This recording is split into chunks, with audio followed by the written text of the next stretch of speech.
ഈ തുടർഭരണം എന്ന് പറയുന്നത് ഒരർത്ഥത്തിൽ ഒരു കുരുക്കാണ്, ഒരു വലിയ കുരുക്ക്. തുടർഭരണം എന്ന കുരുക്കിൽ വീണുപോയ രാഷ്ട്രീയ പാർട്ടികൾ ഒട്ടനവധി നമുക്ക് മുന്നിലുണ്ട്. വർഷങ്ങൾക്ക് മുൻപ് ഇന്ത്യ മഹാരാജ്യം അടക്കി വാണിരുന്ന, രാജ്യത്തെ മിക്കവാറുമുള്ള എല്ലാ സംസ്ഥാനങ്ങളിലും അധികാരത്തിലിരുന്ന, വർഷങ്ങളോളം രാജ്യം ഭരിക്കുകയും പല സംസ്ഥാനങ്ങളും വർഷങ്ങളോളം ഭരിക്കുകയും ചെയ്ത കോൺഗ്രസ് പാർട്ടി ഇന്ന് എത്തി നിൽക്കുന്നത് എങ്ങനെയാണെന്നുള്ളത് നമുക്കറിയാം. തുടർഭരണത്തിൽ വീണുപോയതിന്റെ ബാക്കി പത്രമാണ് കോൺഗ്രസ് പാർട്ടി ഇന്ന് രാജ്യത്തെ പല സംസ്ഥാനങ്ങളിലും ഭരണത്തിന് വെളിയിൽ നിൽക്കുന്നത്. അതുപോലെ തന്നെ നമുക്ക് മുന്നിലുള്ള മറ്റൊരു പ്രധാന ഉദാഹരണമാണ് പശ്ചിമ ബംഗാൾ. പതിറ്റാണ്ടുകളോളം കമ്മ്യൂണിസ്റ്റ് ഭരണം നിലനിന്ന സംസ്ഥാനം. ഇന്ന് പശ്ചിമ ബംഗാളിൽ കമ്മ്യൂണിസ്റ്റുകാരുടെ സ്ഥിതി എന്താണെന്ന് ഞാൻ പ്രത്യേകിച്ച് പറയേണ്ട ആവശ്യമില്ല. മിക്കവാറും മാധ്യമങ്ങളിലൂടെയും മറ്റും ഇത് സംബന്ധിച്ച വാർത്തകൾ ഇടയ്ക്കിടയ്ക്ക് പുറത്തു വരികയും നമ്മൾ അറിയുകയും ചെയ്യുന്നുണ്ട്. ത്രിപുരയും ഏകദേശം ഇപ്പോൾ അതേ വഴിയിലൂടെ തന്നെയാണ് സഞ്ചരിക്കുന്നത് എന്ന് തോന്നുന്നു. നീണ്ട നാളത്തെ കമ്മ്യൂണിസ്റ്റ് തുടർ ഭരണത്തിന് ശേഷം ത്രിപുരയിൽ അധികാരത്തിൽ നിന്ന് പുറത്തായ CPM-ന് വീണ്ടും ഒരു തിരിച്ചുവരവിന് കഴിയുന്നില്ല. തുടർഭരണം എങ്ങനെയെല്ലാം ഒരു രാഷ്ട്രീയ പാർട്ടിയുടെ സാധ്യതകളെ അവസാനിപ്പിക്കുന്നു എന്നുള്ളതിൻ്റെ പ്രത്യക്ഷ ഉദാഹരണങ്ങളാണ് ഇവയെല്ലാം. ഏകദേശം അതേ രീതിയിലേക്ക് തന്നെയാണോ കേരളം പോകുന്നതെന്നുള്ള ഒരു ആശങ്കയായിരുന്നു കഴിഞ്ഞ തവണ, അതായത് രണ്ടാം പിണറായി സർക്കാർ വീണ്ടും അധികാരത്തിലെത്തിയപ്പോൾ ഇടതുപക്ഷ പ്രവർത്തകർ പോലും പങ്കുവച്ചത്. കാരണം കേരളത്തെ സംബന്ധിച്ച് ഓരോ തവണയുമുള്ള ഭരണമാറ്റമാണ് അഭികാമ്യമെന്ന് പ്രഗത്ഭരായിട്ടുള്ള പല രാഷ്ട്രീയ നിരീക്ഷകരും പറഞ്ഞിരുന്നു. ഒരു തവണ LDF, അടുത്ത തവണ UDF, അതിനടുത്ത തവണ വീണ്ടും LDF, അങ്ങനെ 5 വർഷം കൂടുമ്പോൾ മാറി മാറി ഭരിക്കുക എന്ന രീതി. കാരണം തുടർച്ചയായി ഭരിക്കാത്തത് കൊണ്ട് തന്നെ മുന്നണിയെയും അതിലുൾപ്പെട്ട രാഷ്ട്രീയ പാർട്ടികളെയും ജനങ്ങൾ വെറുക്കുന്നില്ല എന്നുള്ളതാണ് ഈ രീതിയിലെ പോസിറ്റീവ് വശം. മാത്രമല്ല, തുടർഭരണം വരുന്നതോടുകൂടി അലസന്മാരും മടിയന്മാരുമായി ഭരണകർത്താക്കൾ മാറും എന്നുള്ള ഒരു പൊതുബോധം ജനങ്ങൾക്കിടയിലുണ്ട്. ഒരുപക്ഷെ അവർ അങ്ങനെയല്ലെങ്കിൽ കൂടി അങ്ങനെയാണ് എന്ന് പൊതുജനം വിചാരിക്കും. അതിൻ്റെ ഫലമോ, ഭരണപക്ഷം എന്ത് ചെയ്താലും അതിലൊരു തെറ്റ് പ്രതിപക്ഷം കണ്ടുപിടിക്കും. ജനങ്ങളത് ഏറ്റെടുക്കും. ചുരുക്കി പറഞ്ഞാൽ വളരെ റിസ്ക്കുള്ള പരിപാടി തന്നെയാണ് ഈ തുടർഭരണം എന്ന് പറയുന്നത്. കഴിഞ്ഞ തവണ നിയമസഭാ തെരഞ്ഞെടുപ്പ് നടക്കുന്നതിന് 2 മാസം മുൻപ് വരെ 90% പേരും കരുതിയിരുന്നത് LDF ഒരിക്കലും തുടർഭരണത്തിൽ എത്തില്ല എന്നാണ്. എന്നാൽ ശക്തമായ ഒരു പ്രതിപക്ഷത്തിന്റെ അഭാവം LDF-നെ വീണ്ടും തുടർഭരണത്തിലേക്ക് എത്തിക്കുകയായിരുന്നു എന്നുള്ളത് തന്നെയാണ് യാഥാർത്ഥ്യം. 2021 ആരംഭത്തിൽ ലോകമെങ്ങും പടർന്നു പിടിച്ച കോവിഡ് മഹാമാരി LDF-ന് തുടർഭരണം തളികയിൽ വെച്ച് നീട്ടുകയായിരുന്നു എന്ന് വേണമെങ്കിൽ പറയാം. കാരണം ലോകമെങ്ങും മാതൃകയായ കോവിഡ് പ്രതിരോധ സംവിധാനമാണ് കേരളം ഉയർത്തിക്കാട്ടിയതും ജനങ്ങൾ അംഗീകരിച്ചതും. ഇതോടുകൂടി വീണ്ടും ഭരണത്തിലെത്താമെന്ന UDF-ന്റെ മോഹം അവിടെ അവസാനിക്കുകയായിരുന്നു. പക്ഷേ ഇപ്പോൾ ഉയരുന്നൊരു പ്രധാന ചോദ്യമുണ്ട്. 3ാം തവണയും LDF അധികാരത്തിൽ എത്തുമോ? ഈ അടുത്ത് നടന്ന 2 നിയമസഭാ ഉപതെരഞ്ഞെടുപ്പുകൾ, പാലക്കാടും ചേലക്കരയും. ഈ ഉപതെരഞ്ഞെടുപ്പുകൾക്ക് ഒരു പ്രത്യേകതയുണ്ടായിരുന്നു. വരാൻ പോകുന്ന നിയമസഭാ തെരഞ്ഞെടുപ്പിന്റെ കേളിക്കൊട്ട് എന്ന നിലയിലാണ് ഈ 2 ഉപതെരഞ്ഞെടുപ്പുകൾ അവതരിപ്പിക്കപ്പെട്ടത്. സത്യം പറയാമല്ലോ, വളരെയേറെ പ്രതീക്ഷകളോടെയാണ് UDF ഈ തെരഞ്ഞെടുപ്പുകളെ നേരിട്ടത്. കാരണം സംസ്ഥാനത്ത് അതിഭയങ്കരമായ ഭരണവിരുദ്ധ തരംഗം നിലനിൽക്കുന്നുണ്ടെന്നാണ് UDF കരുതിയത്. അത് യഥാർത്ഥത്തിൽ UDF കരുതിയതല്ല, അങ്ങനെയാണ്. സത്യം പറഞ്ഞാൽ നല്ല രീതിയിൽ കേരളത്തിൽ ഭരണവിരുദ്ധ തരംഗം നിലനിൽക്കുന്നുണ്ട്. ഇനി ആരൊക്കെ ഭരണവിരുദ്ധ തരംഗം ഇല്ലെന്ന് പറഞ്ഞാലും ഒരിക്കലും അങ്ങനെയല്ല കാര്യങ്ങൾ. അതൊരു പക്ഷേ മാധ്യമങ്ങൾ സർക്കാരിനെതിരെയുള്ള ഏത് പ്രവർത്തനങ്ങളും പെരുപ്പിച്ചു കാണിക്കുന്നതായിരിക്കാം. എന്നിരുന്നാലും അത് വിശ്വസിക്കാൻ ജനങ്ങളുണ്ട് എന്നുള്ളതാണ് കാര്യം. ഉമ്മൻചാണ്ടി മന്ത്രിസഭയുടെ അവസാന നാളുകളിൽ ഏത് രീതിയിലാണോ കേരളത്തിൽ ഭരണവിരുദ്ധ തരംഗം നിലനിന്നത്, ഏകദേശം ആ രീതിയിൽ തന്നെയാണ് ഇപ്പോൾ പിണറായി സർക്കാരിനെതിരെ ഭരണവിരുദ്ധ തരംഗം നിലനിൽക്കുന്നത്. നമ്മൾ നേരത്തെ പറഞ്ഞ പാലക്കാട്, ചേലക്കര നിയമസഭാ തിരഞ്ഞെടുപ്പുകളിൽ ഈ ഭരണവിരുദ്ധ തരംഗം പ്രവർത്തിക്കുമെന്ന് UDF കരുതി.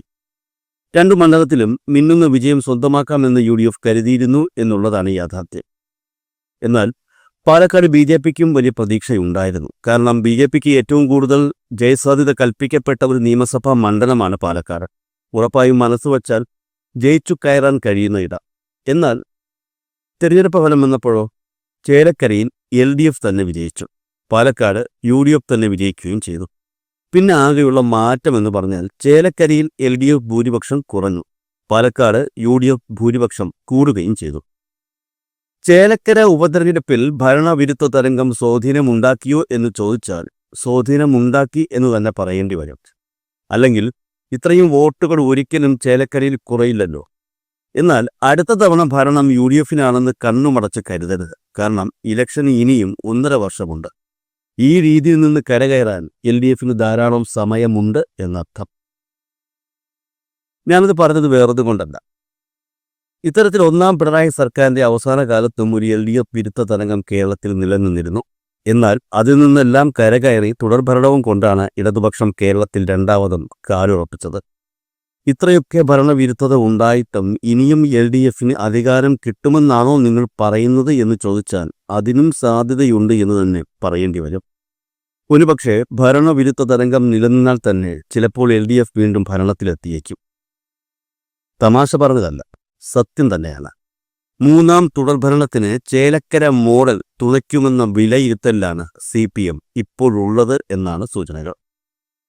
ചേലക്കരയിൽ CPMന് നല്ല വിജയമാണ് ലഭിച്ചത്. 10,000-ലധികം വോട്ടുകൾക്ക് ചേലക്കര CPM വീണ്ടും പിടിച്ചെടുക്കുകയായിരുന്നു.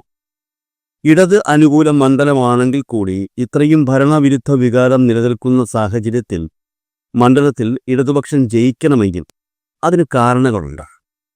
ചേലക്കരയിൽ LDF വിജയിക്കാൻ കാരണമായത് 2 ഘടകങ്ങളാണ്. അതിലൊന്ന് BJP സ്ഥാനാർത്ഥിക്ക് 2021 കൂടുതലായി കിട്ടിയ വോട്ടുകളാണ്. അതാണ് ഇടതുപക്ഷത്തെ പകുതി ജയിപ്പിച്ചത്. കേൾക്കുന്നവർക്ക് ചിലപ്പോൾ ഇത് അത്ഭുതമായി തോന്നാം. അന്തം വിടണ്ട, കാര്യമായി തന്നെ പറഞ്ഞു തരാം. ഏകദേശം 9,000-ന് മുകളിൽ വോട്ടുകളാണ് BJP ചേലക്കര മണ്ഡലത്തിൽ അധികം നേടിയത്. ഇതിനൊപ്പം SDPIയുടെ വോട്ടുകൾ PV അൻവറിന്റെ പാർട്ടിക്ക് കിട്ടിയെന്നും വിശ്വസിക്കപ്പെടുന്നു.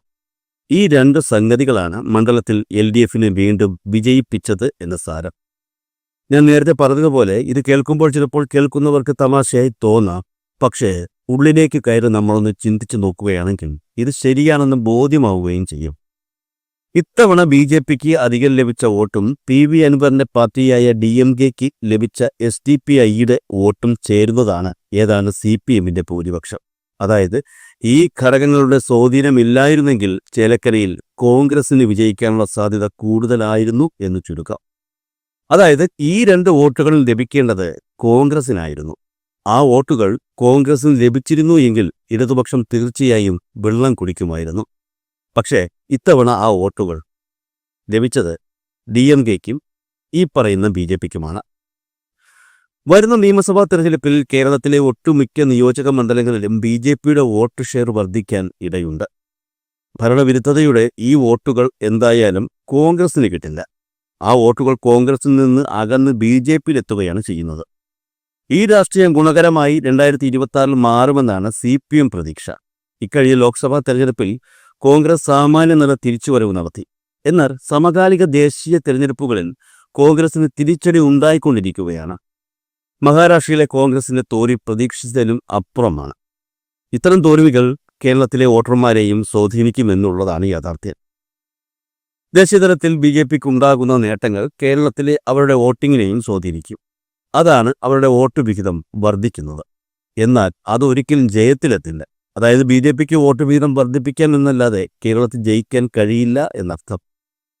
ഇപ്പോൾ പുറത്തുവന്ന രഹസ്യ വിവരങ്ങൾ അനുസരിച്ച് 110ഓളം മണ്ഡലങ്ങളിൽ ഇങ്ങനെ BJP അടുത്ത നിയമസഭാ തെരഞ്ഞെടുപ്പിൽ വോട്ടുയർത്തുമെന്നാണ് CPM പ്രതീക്ഷ.